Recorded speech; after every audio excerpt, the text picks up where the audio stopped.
So let's get this straight. We are in the times where great wars would take place. Allah subhanahu wa ta'ala would send someone.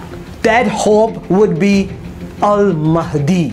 And we have to look for that person. All of the signs of that person to appear have been completed. There is one person. There is one person with these signs, and his name is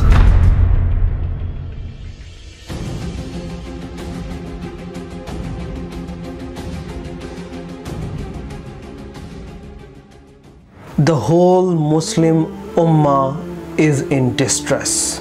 We are living in the era where Prophet Muhammad sallallahu alaihi wasallam told us huge wars will take place. Al-Malhamatul Kubra is just around the corner. So let's get this straight. We are in the times where great wars would take place. And what would happen when great wars would take place? You know, when Muslims are in their worst condition and great wars are just around the corner, Allah subhanahu wa ta'ala would send someone, and Allah subhanahu wa ta'ala would bring some hope for the Muslim Ummah. That hope would be Al-Mahdi.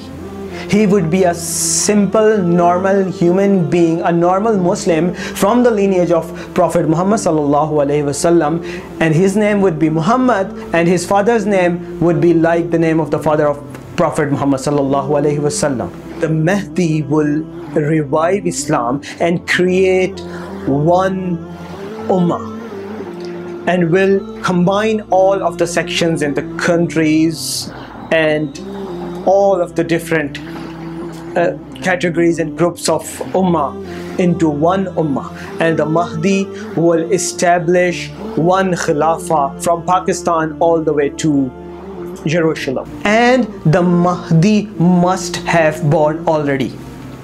So we have to look for that person. He would take oath sitting with the wall of Kaaba. But would he be an Arab? Not necessarily, because there are clear ahadith of Prophet Muhammad sallallahu alaihi wasallam which state Wailul lil Arab. So look, where would the Mahdi appear from then? An Sobanin radiyallahu ta'ala anhu qala Rasulullah sallallahu alaihi wasallam, when the three brothers fight over Khilafah, then the black signs, Rayatus Sud, black visuals would arise from the east. And even if you have to go skidding on the snow, you must show your allegiance with them, because there would be Mahdi within them. So Mahdi has to be in the east. We have to look for him in the east. What lies in the east? That is Pakistan, Afghanistan. So we are looking for someone named Muhammad bin Abdullah, and that someone must be Hashimi or Sayyid, meaning he must be from the lineage of Prophet Muhammad sallallahu alaihi wasallam, and there must be something to identify him. He must have some sign from Allah subhanahu wa ta'ala that only the ones Allah subhanahu wa ta'ala would give a special vision would be able to see and identify. There is one person. There is one person with these signs.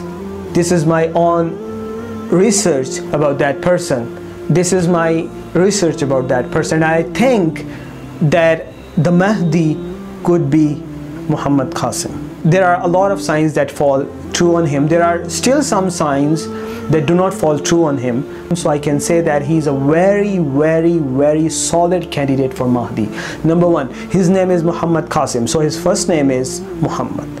His father's name was Abdul Karim, meaning he is the servant of Allah. Abdul Karim, servant of Allah. The father of Prophet Muhammad sallallahu alaihi wasallam, Abdullah, the servant of Allah. Muhammad Qasim is Muhammad bin Abdul Karim, or you can say simply Muhammad bin Abdullah. His caste is Hashmi. That's what the family writes, and you can also call them Sayyid. So this is quite certain that their lineage is also from Prophet Muhammad sallallahu alaihi wasallam. Another sign of Mahdi that I already said, that he would appear from the east, and he's in the east. He is from Pakistan. And the Prophet Muhammad sallallahu alaihi wasallam said that his nose would be tall and his forehead would be broad. We could identify him from. And in the case of Muhammad Qasim, he does hear Allah subhanahu wa ta'ala's voice in his dreams. Also, he has seen Prophet Muhammad, the final Prophet sallallahu alaihi wasallam, several hundred times in his dreams. The message he receives from Allah subhanahu wa ta'ala and Prophet Muhammad sallallahu alaihi wasallam in his dreams is that Muslims must eradicate, must get rid of all forms of shirk. You see, all of the Dajjals, all of the liars that have claimed themselves as Mahdi missed this point, that all of the prophets that Allah subhanahu wa ta'ala sent on this earth were sent to eradicate shirk, because Allah subhanahu wa ta'ala can't forgive anything except shirk. And Muhammad Qasim is not claiming prophet. He is explicitly, exclusively said, clearly said that he is not a prophet. He is not claiming a prophet in any case whatsoever. Na'uzu billahi min dhalik.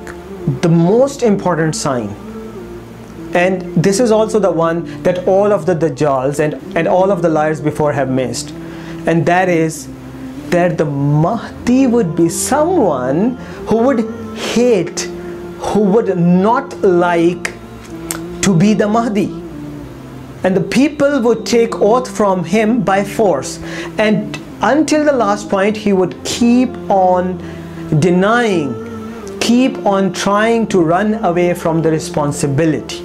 And all of the Dajjals, because they were in a rush, they were in a hurry to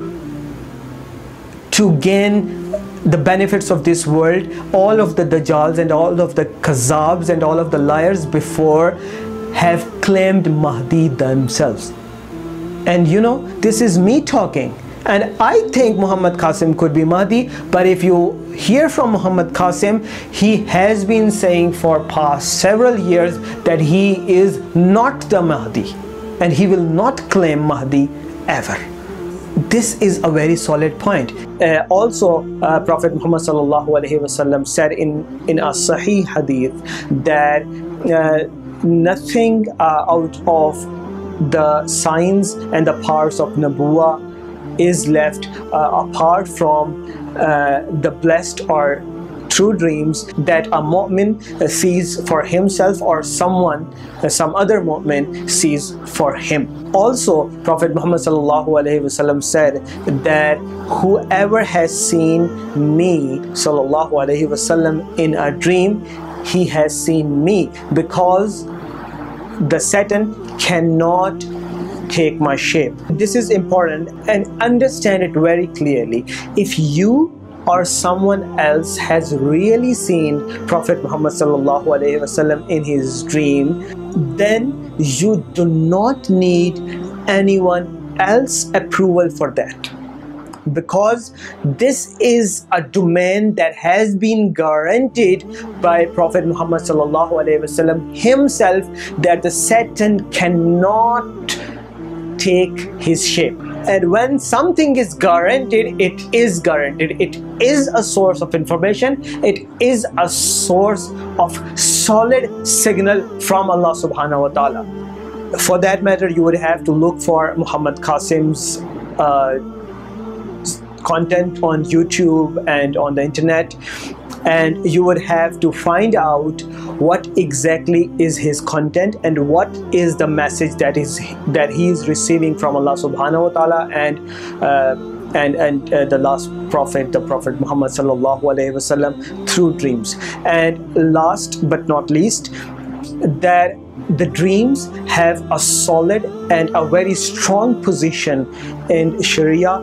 And look at the dreams of Muhammad Qasim, look at the content of Muhammad Qasim on YouTube, and the channel is youtube.com/Muhammad Qasim PK, and his official website is muhammadqasimpk.com. I hope I made a solid point, and you would think over it, you would consider it, and seek guidance from Allah subhanahu wa ta'ala to guide us to the right path, and to make us meet the true Mahdi, whoever he is, and make us among the army of Mahdi, and among the armies who would fight Dajjal, and among the armies who would be with Hazrat Isa alayhi salam, Prophet Isa alayhi salam, who would come as an ummati after the appearance of Dajjal. Allahumma arina al-haqqa haqqan warzuqna ittiba'a wa arina al-batila batilan warzuqna ijtinaba. Allahumma ja'alna min as-salihin waj'alna min al-awwabin waj'alna min az-zahidin waj'alna min ashabil mahdi waj'alna min ashabi Isa ibn Maryam alayhim as-salatu was-salam. Assalamu alaikum wa rahmatullahi wa barakatuh.